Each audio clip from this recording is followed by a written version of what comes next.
तो hello class 8th student, कैसे हो भाई आप सभी। तो भाई आज की जो ये वीडियो है ना, इसमें हम डिस्कस करेंगे चैप्टर नंबर 3। आपकी जो बुक का है हेल्थ द अल्टीमेट ट्रेजर। ठीक है, तो ये चैप्टर जो हम डिस्कस करने वाले हैं, आपको कुछ भी चीज़ें समझ नहीं आ रही हैं भाई, हेल्थ क्या है, इम्यूनिटी क्या है, वैक्सीन क्या है, वेक्टर क्या है, पैथोजन क्या है, भाई बहुत सारा कंफ्यूजन हो रहा है ना।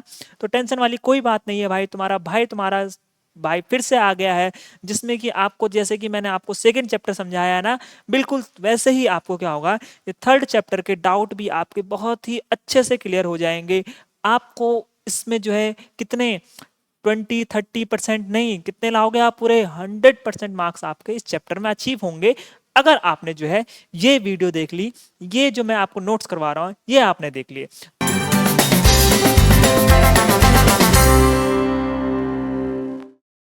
है। अब आते हैं हम किस पे, इम्यूनिटी एंड वैक्सीनेशन। ये बहुत ही इंपॉर्टेंट टॉपिक है इस चैप्टर का, है ना। और बहुत सारे बच्चे क्या होते हैं भाई, इसमें एकदम कंफ्यूज हो जाते हैं, इम्यूनिटी क्या है, वैक्सीनेशन कैसा है, दोनों में कंफ्यूज रहते हैं। तो बहुत ही सिंपल तरीके से मैं आपको समझाऊंगा, ठीक है, तो ध्यान से सुनना बस। तो देखो भाई, इम्यूनिटी क्या है, हमारी इम्यूनिटी एक हमारी बॉडी की ऐसी नेचुरल एबिलिटी है। देखो अब इसको ऐसे समझते हैं, आपने देखा होगा कि अगर आपको कभी फीवर हो गया, है ना, क्या हो गया आपको, फीवर हो गया, या फिर आपको कोई कोल्ड हो गया, नॉर्मल सर्दी जुकाम हो गया, है ना, तो अगर आप क्या हो गए, आप दवाई नहीं लोगे, तो आप देखोगे क्या हो जाएगा, आपकी बॉडी 3 या 4 डेज में या मैक्सिमम 1 वीक के अंदर, 1 वीक के अंदर क्या हो जाएगी, आप खुद ही सही हो जाओगे भाई। अगर आपने क्या किया, आपको कोल्ड या फीवर हो गया, नॉर्मल फीवर है, तो आप देखोगे कि आप 3-4 डेज या फिर 1 वीक के अंदर क्या हो जाओगे, आप बिल्कुल हेल्दी हो जाओगे। अब ऐसा कैसे हो गया भाई, हमने तो दवाई भी नहीं ली, है ना। तो एक्चुअल में क्या होती है, हमारी बॉडी के अंदर पहले से ही एक ऐसी नेचुरल एबिलिटी होती है हमारी बॉडी के। आपने, अगर मैं आपको थोड़ा सा बताऊं, तो WBC RBC आपने सुना होगा। WBC हमारी ब्लड में जो है क्या होती है, ब्लड सेल्स होती हैं, ठीक है। तो ये क्या करती है, आपने इससे पहले आपने देखा है कि क्या हमारी बॉडी में क्या आते हैं, पैथोजन, बैक्टीरिया, वायरस आते हैं ना, जिसकी वजह से क्या होते हैं, हमें ये सब डिजीजेज होती हैं। तो ये जो हमारी बॉडी में WBC है या ब्लड जो सेल्स होती हैं, वो क्या करती है, उस बैक्टीरिया को खुद ही किल कर देती है। तो हमारी बॉडी के अंदर एक खुद ही एक नेचुरल एबिलिटी है भाई, कि वो क्या कर सकते हैं, इन छोटे मोटे बैक्टीरिया को किल कर सकते हैं। इसी को ही क्या बोलते हैं हम, इम्यूनिटी बोलते हैं, है ना। तो इम्यूनिटी हमारी क्या है, एक natural ability of the body है टू फाइट अगेंस्ट डिजीज, है ना। तो डिजीज के अगेंस्ट जो है फाइट करने की जो एबिलिटी हमारी बॉडी की, वो नेचुरली हमारी बॉडी में, तो उसको इम्यूनिटी बोलते हैं। क्लियर हुआ आपको अच्छे से, है ना। ये समझो कि आपकी बॉडी के अंदर पहले से ही क्या है, बॉडी गार्ड प्रेजेंट है ना, जो कि जो बैक्टीरिया आएगा तो उसको एकदम से किल कर देंगे वो, ठीक है। तो इसी को, अब ये डिपेंड करता है, किसी की इम्यूनिटी ज़्यादा होती है, किसी की इम्यूनिटी कम होती है। आपने देखा होगा कि आपके अगर फ्रेंड हैं या फिर कोई फ्रेंड्स क्या होता है, आप कुछ दोस्त तो भाई बहुत ज़्यादा बीमार रहते हैं, है ना, हर तीसरे चौथे दिन को सर्दी जुकाम फीवर ये सारी प्रॉब्लम्स आती है। और कुछ कुछ ऐसे होते हैं क्या, बिल्कुल कभी बीमार नहीं पड़ते हैं। तो ये डिपेंड करता है फ्रेंड, ठीक है। यही सब किस पे, इम्यूनिटी, जो हम हेल्दी फूड की बात कर रहे हैं, अच्छा खाने की बात कर रहे हैं, तो वो किस लिए कर रहे हैं, वो सारी वो सब क्या करती हैं, इम्यूनिटी बढ़ाने में हेल्प करती है, ठीक है भाई।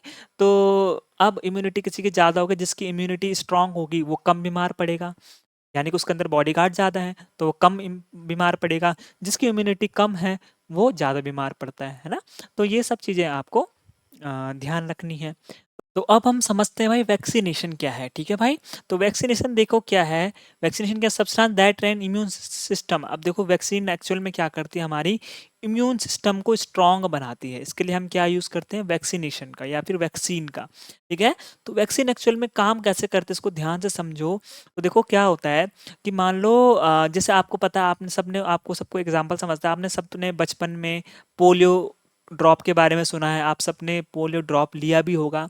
तो एक्चुअल में होता क्या है फ्रेंड, देखो जैसे हमारी बॉडी में इम्यून, मैंने बताया आपको हमारी बॉडी में क्या होता है, इम्यून सिस्टम होता है, अपनी बॉडी की अपनी इम्यूनिटी है। तो क्या होता है कि भाई अब हमारी बॉडी की एक बहुत अच्छी या फिर बहुत अच्छी आदत क्या है इम्यून सिस्टम की, कि भाई इसने एक बार जिसको देख लिया उसको वो पहचान लेता है, तो दूसरी बार जब वो आएगा तो उसके लिए हमारी इम्यून सिस्टम, हमारी बॉडी गार्ड तैयार रहती है कि दोबारा जैसे ही आया उसको किल करके बाहर कर देंगे। तो इसी का ही क्या है, इसी कॉन्सेप्ट पे बेस क्या है, हमारा वैक्सीन बेस है ना। मतलब अब देखो क्या होगा, जैसे पोलियो है ना, आपको बचपन में पोलियो की ड्रॉप पिलाई जाती है। अब एक्चुअल में क्या होता है, जो ये वैक्सीन होता है इसके अंदर क्या होते हैं, जिन पोलियो किसकी वजह से होता है, पोलियो वायरस की वजह से। तो अब क्या होगा, हमारी बॉडी के अंदर कुछ वायरस इंसेक्ट कर दिए जाएंगे। वो एक्चुअल में क्या है, पोलियो वायरस ही हो रहते हैं, बट वो क्या रहते हैं, कम पावरफुल रहते हैं, है ना। एक्चुअल में क्या रहता है, कम पावरफुल के बैक्टीरिया हमारी बॉडी में इंसर्ट कर दिए जाते हैं, जिस वजह से क्या होती है, हमारी बॉडी उनको रिकॉग्नाइज कर देती है। इससे कोई दिक्कत नहीं होती, लेकिन हमारी बॉडी को पता लग जाता है कि भाई हाँ, पोलियो वायरस कोई चीज़ है। अब दोबारा जब पोलियो वायरस एक्चुअल में एंटर करेगा, तो हमारी बॉडी ने, इम्यून सिस्टम ने उसको रिकॉग्नाइज कर रखा है, जिस वजह से क्या करेगा, उसको वो तुरंत किल कर देगा, है ना।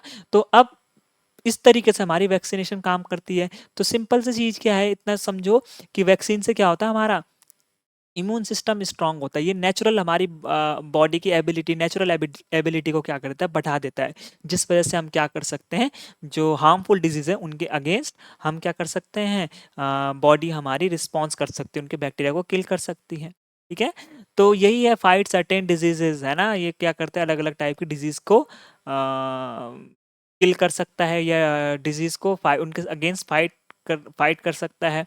ठीक है, और ये क्या करता है, harmful germs providing what is known acquired immunity. ठीक है, अब ये क्या करता है, ये इम्यूनिटी हमने एक्वायर्ड किया ना एक्चुअल में, समझ रहे हो आप, ये हमारे अंदर पहले से नहीं थी। जब हमने वैक्सीनेशन लिया उसकी वजह से क्या, हमारी बॉडी के अंदर वो इम्यूनिटी डेवलप हो गई, तो इसीलिए इसको क्या बोलते हैं हम, एक्वायर्ड इम्यूनिटी, यानी कि हमने एक्वायर करी है भाई इम्यूनिटी। समझ गए इतनी सी बात, है ना। तो अब ये क्या है, ट्रेन इम्यून सिस्टम को ट्रेन करता है ना, स्ट्रांग बनाता है, प्रिवेंट सीरियस इन्फेक्शन, और जो है अलग अलग इन्फेक्शन को प्रिवेंट करता है। समझ गए ना फ्रेंड, कोई दिक्कत, कोई जो है आपको किसी भी टाइप का डाउट तो नहीं आ रहा है ना। डाउट आया होगा तो प्लीज़ कमेंट करके ज़रूर बताना कि भाई मुझे यहाँ पर समझ में नहीं आया, ये टॉपिक समझ नहीं आया। ठीक है, तो नेक्स्ट अब क्या करते हैं हम कि एग्जाम्पल ऑफ वैक्सीनेशन, कौन कौन से वैक्सीन अब आपने देखी होगी। देखो आप ये सारी चीज़ें देख रहे होंगे, है ना। ये डिजीज़ पोलियो, है ना, इस तरीके से जो है क्या होती है, पोलियो में क्या होता है भाई, इस तरीके से हमारी बोन्स जो है वो बैंड होने लग जाती है ना। तो बहुत ही प्रॉब्लम है, बहुत ही बेकार प्रॉब्लम है ये। ठीक है, तो इसलिए क्या है, इसकी वैक्सीनेशन ज़रूर करवानी चाहिए। ठीक है, ये देखो इस तरीके से मेज़ल्स, हमको मिसेल्स हमने पीछे पढ़ा था ना, तो मिसेल्स का भी क्या होता है, ये इस तरीके से आपको क्या होता है, छोटे-छोटे रेशेज़ आपको पूरी बॉडी में देखने को मिलते हैं, और ये देखो इससे पोलियो ड्रॉप हम लेते हैं। ठीक है, तो किस-किस की वैक्सीनेशन होता है भाई, पोलियो का, मिज़ल्स का, हेपेटाइटिस बी का, टिटनस का, कोविड-19 का। ठीक है, तो इन सब का क्या है भाई, वैक्सीनेशन अवेलेबल है। इन सब की वैक्सीन ज़रूर आपको वैसे तो बहुत सारों को पहले से ही बचपन में ही लग जाती हैं, है ना। बट अगर कभी भी फ्यूचर में कभी ये प्रॉब्लम आए तो इन सबका वैक्सीनेशन अवेलेबल है, जिस वजह से क्या हो जाती है, डिजीज़ हमारी क्योर हो जाती है। समझ गया, आपको कॉन्सेप्ट समझ में आया, वैक्सीनेशन और इम्यूनिटी में कोई दिक्कत तो नहीं। इम्यूनिटी क्या है हमारी, ये नेचुरल एबिलिटी है बॉडी का।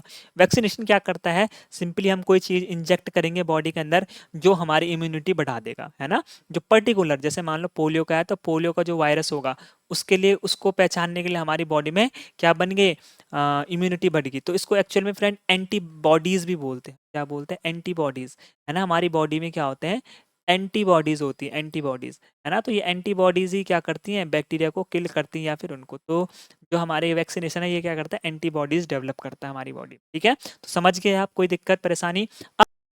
तो चलिए भाई, अब हम देखते हैं भाई एक्चुअल में वैक्सीन जो है डिस्कवर कैसे हुई, है ना। तो इसको डिस्कवर किसने किया था भाई, सबसे पहले एडवर्ड जेनर ने। ठीक है, तो एडवर्ड जेनर ने कब इसको डिस्कवर किया था, 1790, 1790 में भाई। ठीक है, अब ये किसने कैसे डिस्कवर किया था, discovered small pox vaccine using cow pox. अब इसकी काफ़ी इंटरेस्टिंग कहानी है फ्रेंड, तो चलिए कहानी पहले इस कहानी समझते हैं। ठीक है, तो देखो क्या हुआ, एडवर्ड जेनर ने क्या देखा कि भाई जो मिल्क मेड थे, है ना, जो मिल्क में, देखो उस टाइम पे जब स्मॉल पॉक्स की कंडीशन पूरे गांव में फैली, उनके गांव में या फिर उनके एरिया में, तो उस टाइम पे जो काउ पॉक्स था वो भी फैल रहा था, है ना। तो काउ में क्या हो रहा था, काउ पॉक्स भी हो रहा था, चिकन पॉक्स, दोनों ही डिजीजेस उस टाइम पे हो रही थी। तब उसने क्या देखा कि भाई जो मिल्क मेड है ना, यानी कि जो दूध वाले हैं, उनको जो है क्या नहीं हो रहा है, उनको जो है ये चिकन पॉक्स की प्रॉब्लम नहीं देखने को मिल रही है। क्या था, उस टाइम पे मिल्क मैन थे, उनको चिकन पॉक्स नहीं मिल रहा था, और वो भी किसको, जिनकी गाय को क्या हो रहा है, काउ पॉक्स हो रहा है, जिनकी गाँव गाय में क्या हो रहा है, काउ पॉक्स हो रहा था।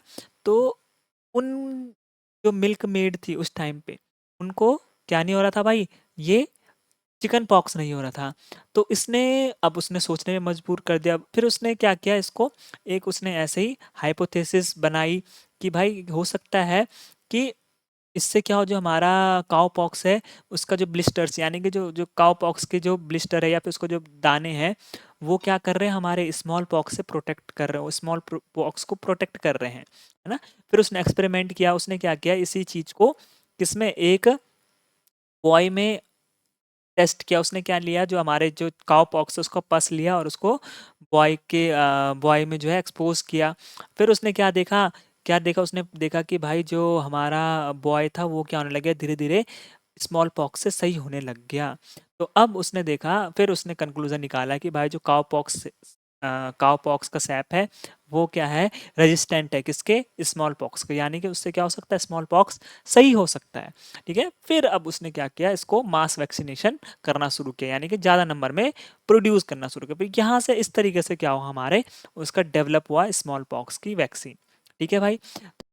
अब देखो भाई, वैक्सीनेशन, इस मॉडर्न वैक्सीनेशन से पहले की भी क्या होता था, इंडिया में क्या करते थे हम, अलग तरीके का मेथड यूज़ करते थे, जिसको हम क्या बोल रहे हैं, वेरियोलेशन, है ना, वेरियोलेशन बोल रहे हैं। इसमें क्या होता था, इसमें हम क्या करते थे कि involve using a material from small pox हो। ठीक है, स्मॉल पॉक्स से क्या करेंगे, हम एक छोटा सा जो है उसका मतलब एक तरह से उसका पस ले लेंगे और उसको क्या करेंगे, बॉडी में स्क्रैच कर देते थे। जिस वजह से क्या हो जाता था, ये वहाँ पे हल्का सा इन्फेक्शन हो जाता था और ये क्या कर देता था, हमारा इम्यूनिटी को बढ़ा देता था।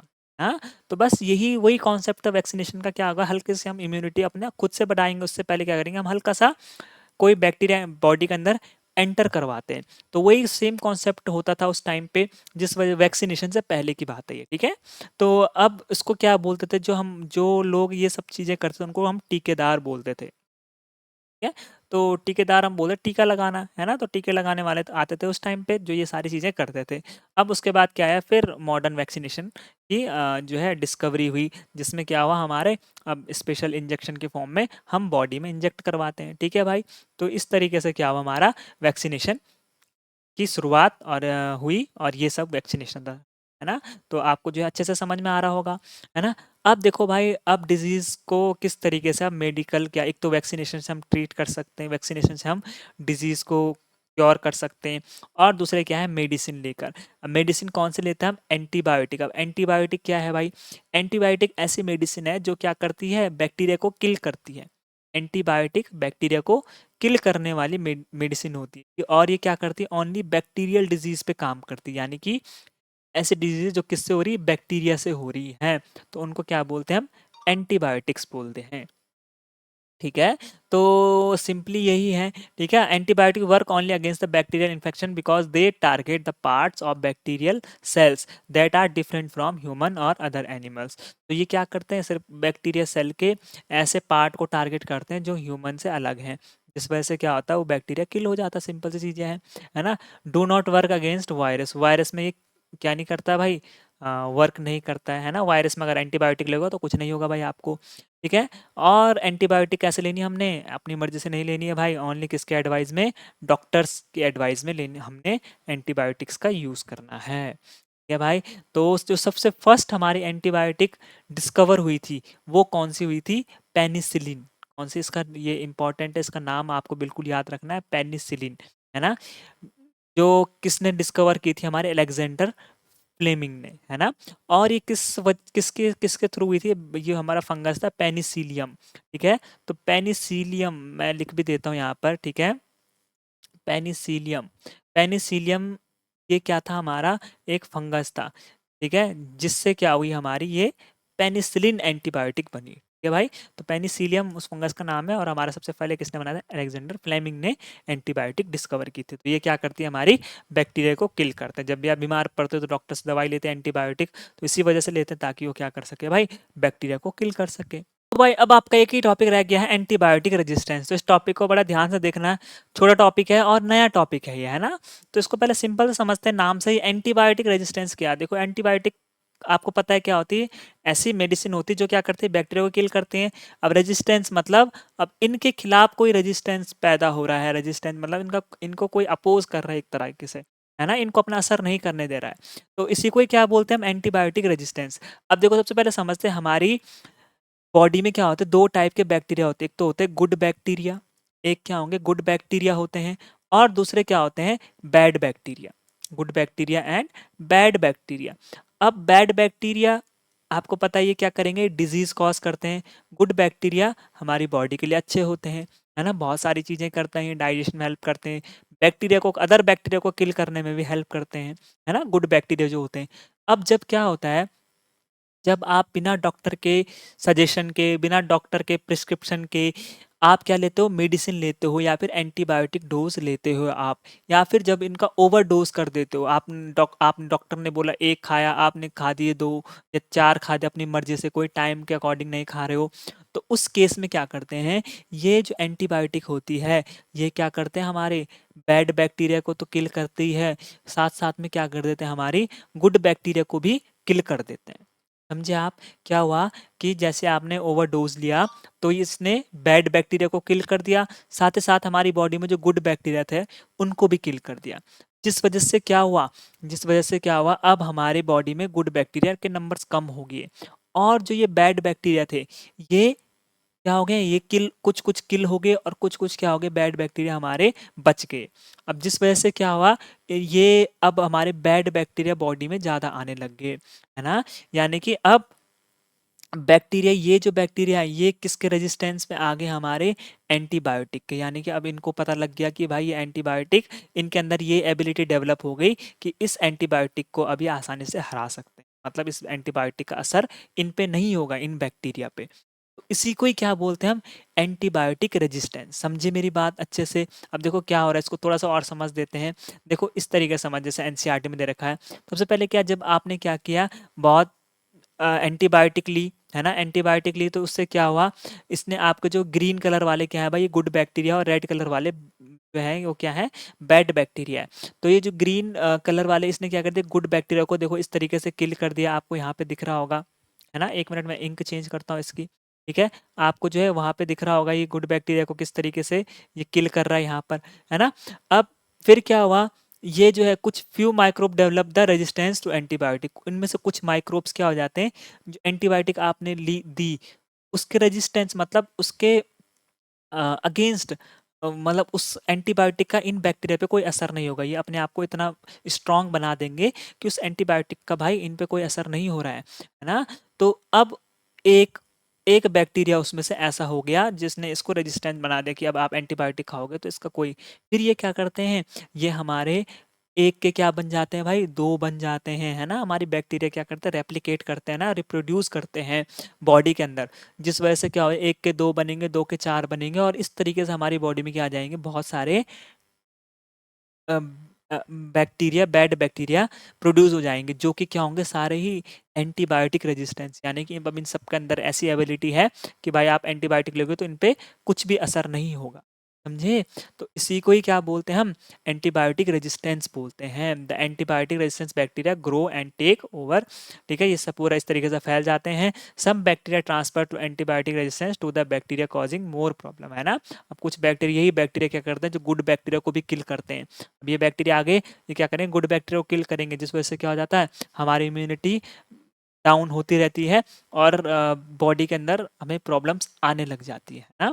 तो यही जो है इसमें देखो, इसमें लिख भी रखा है, आई नीड एंटीबायोटिक, ये देखो क्या ले रहा है, तो वो बोला मुझे फीवर है, मुझे एंटीबायोटिक दे दो भाई, मेडिकल में जा रहा है डायरेक्ट, तो डॉक्टर क्या बोला, या फिर मेडिकल स्टोर वाला क्या बोला कि आपको क्या करना चाहिए, डॉक्टर की प्रिस्क्रिप्शन लेना चाहिए, उस वजह से उसके बाद ही आपको क्या मिलेगी। या फिर अब देखो ये फैलता कैसे, इसको समझते हैं किस तरीके से जो ये स्प्रेड होता है, ठीक है, काफ़ी अच्छे से आपको समझ में आया ना एंटीबायोटिक रेजिस्टेंस, ठीक है भाई। अब हम क्या देखते हैं कि भाई एंटीबायोटिक रेजिस्टेंस किस तरीके से स्प्रेड होता है, किस तरीके से फैलता है। अब ये फैलता भी है भाई, है ना, अब 1 से 2 बन गए, 2 से आपकी बॉडी के अंदर आ गए, अब देखो किस तरीके से। अब क्या लिखा, taking antibiotics when they not required, ये कब होता है, जब आप क्या करोगे, जब आपको रिक्वायर्ड नहीं है, आप फिर भी ओवर आप उनको ले रहे हो एंटीबायोटिक्स, तब ये प्रॉब्लम आता है। अब क्या होता है, अब 2 तरीके से फैलते हैं, एक तो ये एनिमल्स के थ्रू फैलेगा, या फिर ये जो है ह्यूमंस के थ्रू फैलता है। सबसे पहले ह्यूमंस में देखते थे, आपने क्या किया, एंटीबायोटिक ली, ठीक है। अब क्या हुआ उसके बाद, जैसे ही आपने लिया तो ये इसने क्या बन गया, यहाँ पर क्या बन गया, ये एंटीबायोटिक रेजिस्टेंस बन गया, है ना? इस आपने ओवरडोज़ लिया, आपकी बॉडी के अंदर मान लो एंटीबायोटिक रेजिस्टेंस आ गया है, वो बैक्टीरिया बैड बैक्टीरिया आ गए हैं आपके अंदर जो रेजिस्टेंस है। उसके बाद क्या होगा, आप फिर कहाँ जाओगे? डॉक्टर के पास जाओगे, हॉस्पिटल में जाओगे। अब हॉस्पिटल में आपके थ्रू हो सकता है वो पूरे हॉस्पिटल में स्प्रेड हो गए। हॉस्पिटल में स्प्रेड हो गए, फिर आप क्या आए? घर आए। घर आए, घर से हो सकता है फिर आपको क्या वही आपके फैमिली में भी वो बैक्टीरिया स्प्रेड हो गए, समझ गए? या तो डायरेक्ट आपसे आपके फैमिली में हो जाएगा, या फिर अगर आप हॉस्पिटल भी गए फिर हॉस्पिटल में फैल जाएगा। हॉस्पिटल में देखो कितने लाखों लोग रहते हैं, हजारों लोग रहते हैं, तो किसी न किसी तरीके से लाख में से आपको 100-200 को इन्फेक्ट कर दे, फिर वो 100-200 और को इन्फेक्ट करेंगे। तो इस तरीके से क्या होगा, ये पूरा हमारा एंटीबायोटिक रेजिस्टेंस बैक्टीरिया फैलता है, ठीक है? जो कि बहुत ही सीरियस प्रॉब्लम है भाई, ठीक है? तो अब दूसरा क्या है हमारा, जब आपने क्या लिया एंटीबायोटिक मतलब किसी तरीके से अब ये एनिमल एनिमल में भी एंटीबायोटिक्स लगती है ना, एनिमल भी बीमार पड़ते हैं।